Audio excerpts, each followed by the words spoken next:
join us today as we join who? Mike Bullington. Today's on Garden Tour.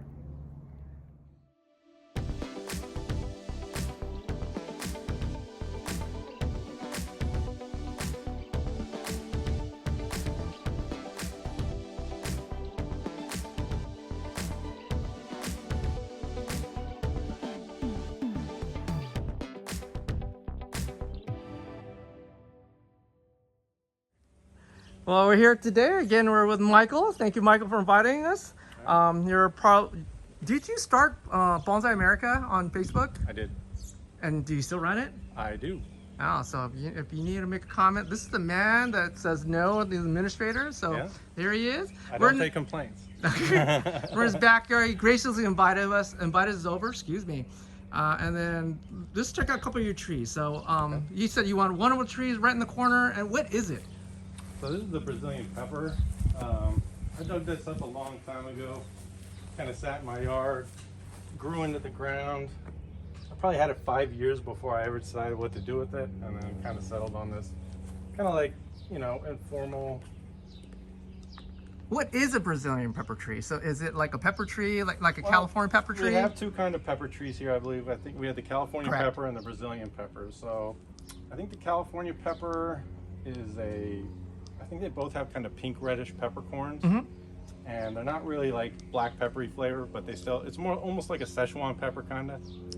And then I know, because I used to have a California pepper tree, and it's more weepy. I mean, the leaves are very weepy here. This looks a little tighter. Yeah, they are, and they do pretty good out here. And I've just never seen anybody grow one, so I decided to give it a try.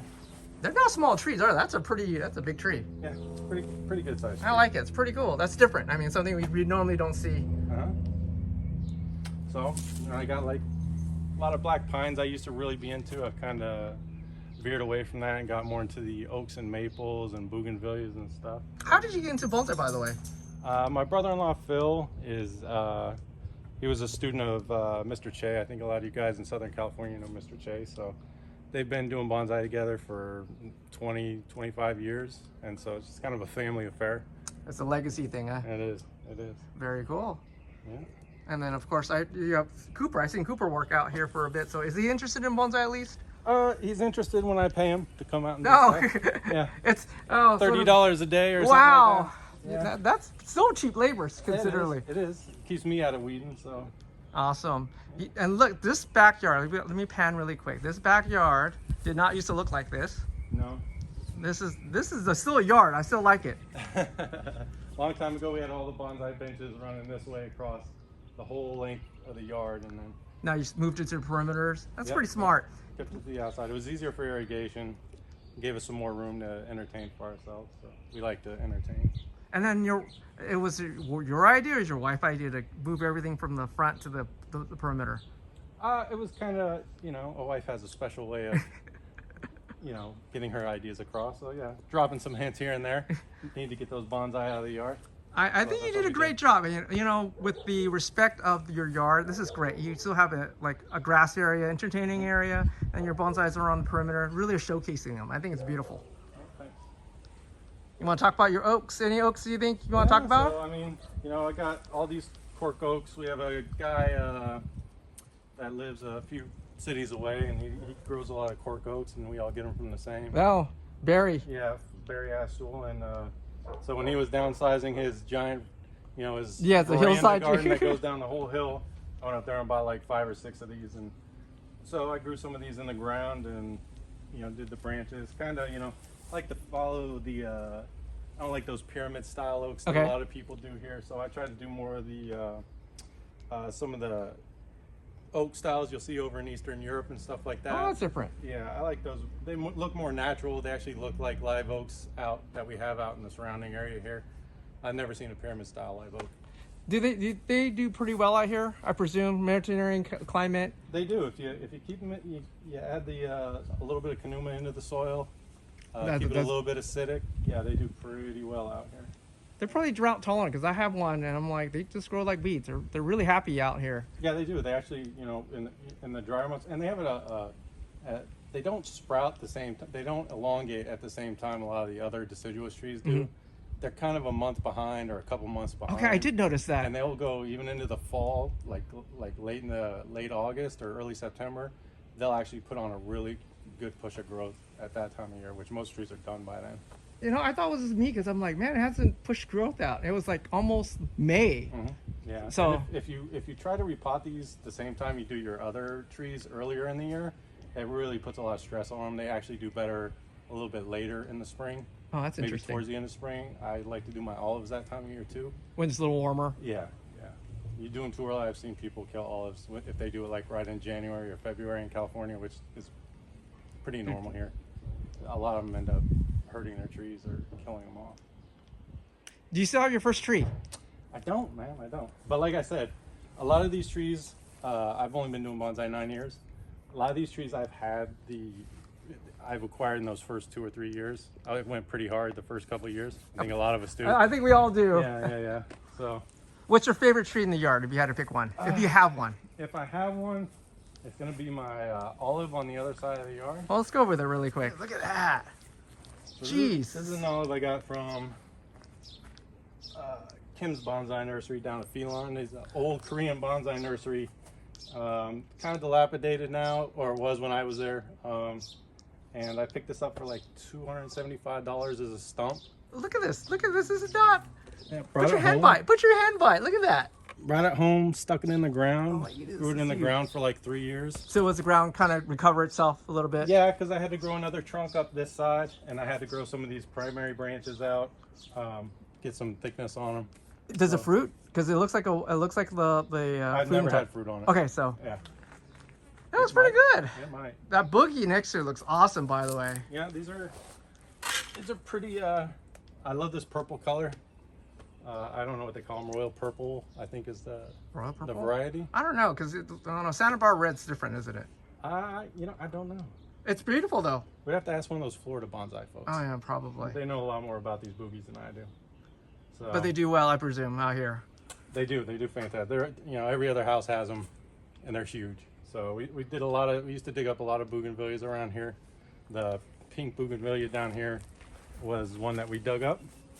It's like a nice collector tree. Look at that. I'm jealous because every single time I dug up boogie, it dies. Yeah, so this is one of those ones that starts out orange and then it'll come out pink Oh, that's a little cool. bit later in the season. Very awesome. And I think we dug up about 5 of these, and this is the last one I have. So you worked with Mr. Shea. So your brother-in-law worked with Mr. Shea? Mr. Che for a long time, probably about 25 years. They did a lot of bonsai together. My brother actually studied under him for a long time. So that's not really bonsai, it's really pinging. Pinging, So yeah. what's the main, if you can describe it in like few words, what's the main difference between pinging and bonsai? If there's a main difference. It's all stylistic, and like I was telling you earlier, they have like maybe 5 to 7 regional styles of pinging. Like a cloud style. Sometimes you see it in more in like garden trees. You'll see that cloud Uh-huh. style they do. So and then they have like what's called the general's tree or a strong tree, and that's more of like the style that Mr. Che does. Okay. And that's where you have these really strong primary branches, almost half the diameter of the trunk is how big that first branch will be in diameter. So that's kind of how that style of pinging goes. Compared to bonsai, I feel like it's a lot more formal. Really? Yeah. The artistic expression is a little maybe less free, I think, than it is in pinging. Really more structured, huh? Yeah. Wow, yeah. that's different. The geometry, you don't find that in pinging so much. You find a lot of free flowing, a lot of copies of stuff you find in nature, like animals. We were talking about the horse style Okay. tree earlier. Yeah, so just little differences like that. It relies a lot on clip and grow too. They don't use A lot wiring. less on wiring. That's yeah. why, because I've seen Much, them much pull. They less. pull down with rope or wire, not rope, Yeah. rope instead. Yeah, they'll use this. It's this kind of twine. So a lot of times you'll see like Chinese New Year. Yes. So like the little rice cakes They wrap are it. all wrapped in it. Yeah, it's the same stuff, just this nylon thread. And you could split this 2 or 3 times off of one piece. It's almost like plastic raffia, I call it. It is plastic raffia, yeah. And then you can just, like over here we have some old tie downs that are on the verge of, after about 5 months or so, the sun gets to them and they start to break. But that's just just enough time to set the branch where it needs to be. So you go around the whole tree and you'll tie these branches down Instead like of this. using wire instead. Yeah, and that mimics that. You know, you try to get that heavy look of like, you know, branches that are held down by snow or rain or weather. Like that really does a really good job at getting that nice sag in the branches Without getting wire without getting wire marks on marks. it. Yeah. If you had to give one advice or two advice to a beginner bonsai person, what would it be? Don't be afraid to propagate in your yard. You don't need a huge space. Look You know, at we're this. Let's turn. So this is propagation for you. This is, remember, this used to be an entire bonsai yard of just trees in the ground, if I remember. Yeah. And then we had it down to this little square, and I've almost got all my, hopefully next spring I'll be rid of all these, but I've got enough trees to last me a lifetime now. So, but if you got space, I know a lot of people across the country have a lot more space than we do here in California in our yards. Don't be afraid to propagate. You stick a tree, you know, a little cutting of a pine tree or an elm tree, you stick it in the ground, and in 3 years you can have a pretty substantial tree on your hand as a starter, you know, before, you know, where you can really get into styling it and stuff. So a lot of people look at our big trees in our yards and they say, oh my God, I wish I had a tree that big. It's like, well, you know, 5, 6, 7 years you can grow a tree like that. Yeah, that's true. So, Thank you, Michael, for your time today. If you guys liked the video, like and subscribe. Until, I'll see you guys next time. bye.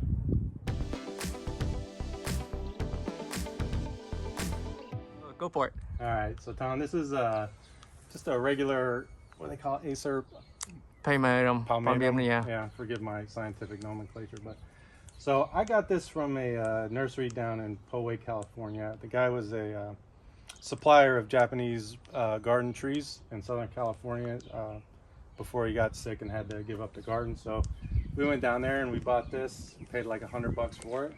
This tree was about probably 14, 15 feet tall in a big, I don't know, 25, 30 gallon pot, right?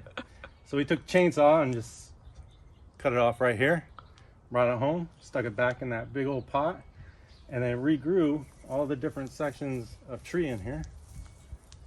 And this has been one of my favorite projects. I think this is a Randy Knight pot that I have in it, but That's kind of cool. So how many years was that?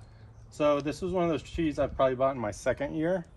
So back in maybe like 2015 or early 2016, I got this tree. So you were all in. Yeah, Second year, we were all in at that point Yeah, already. this tree used to sit behind my back window, my back door here, kind of blocked our way from leaving the bedroom over the patio for many, many years. So yeah, I've had, you know, this has been on, if you look on some of the Facebook bonsai groups, I probably have the whole process back on there if you go into the search and search my name. So yeah, I think I've documented this one pretty good on Bonsai America and some of the other bonsai pages. Cool, man. That's awesome. Yeah.